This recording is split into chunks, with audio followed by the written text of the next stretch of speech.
આપણે બધાને ખ્યાલ છે કે છેલ્લા 2 દિવસમાં સારો એવો વરસાદ કચ્છમાં પડ્યો છે અને હજુ પણ આવનાર 3 દિવસ સુધી કચ્છ રેડ એલર્ટ ઝોનમાં છે, એટલે ભારેથી અતિભારે વરસાદ ત્યાં થઈ શકે.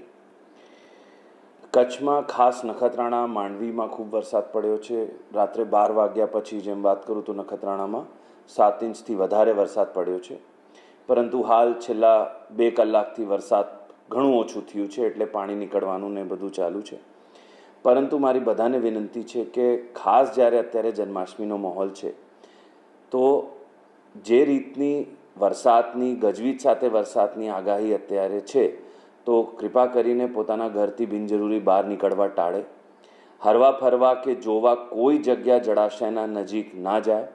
ખાસ કરીને કોઈ કોઝવે અથવા પાપડી હોય જેના ઉપરથી પાણી વહેતું હોય તો એને જોખમી રીતે ક્રોસ ના કરે.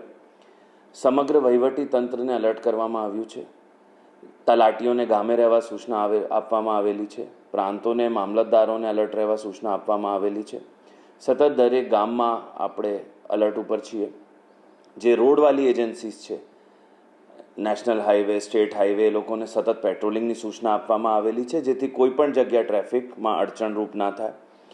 મામલતદાર ઓફિસ, કલેક્ટર ઓફિસ, સતત કંટ્રોલ રૂમ કાર્યરત છે. કોઈ પણ પરિસ્થિતિને પહોંચી વળવા માટે આપણી પાસે એક એનડીઆરએફની ટીમ સ્ટેન્ડ બાયમાં રાખવામાં આવેલી છે. કોઈ પણ જગ્યા જરૂરત થાય તો આ ટીમ સતત મૂવ કરી શકે. ફરી એકવાર બધાને મારી વિનંતી કે ખાસ જન્માષ્ટમીનો તહેવાર છે, પરંતુ આ પરિસ્થિતિને જોતા કૃપા કરીને બિનજરૂરી ઘરથી બહાર નીકળવા અને ખાસ કરીને કોઈ પણ જળાશયની નજીક જવા ટાળવા જરૂરી છે. એકવાર સમસ્ત કચ્છવાસીઓને જન્માષ્ટમીની ખૂબ ખૂબ શુભકામનાઓ.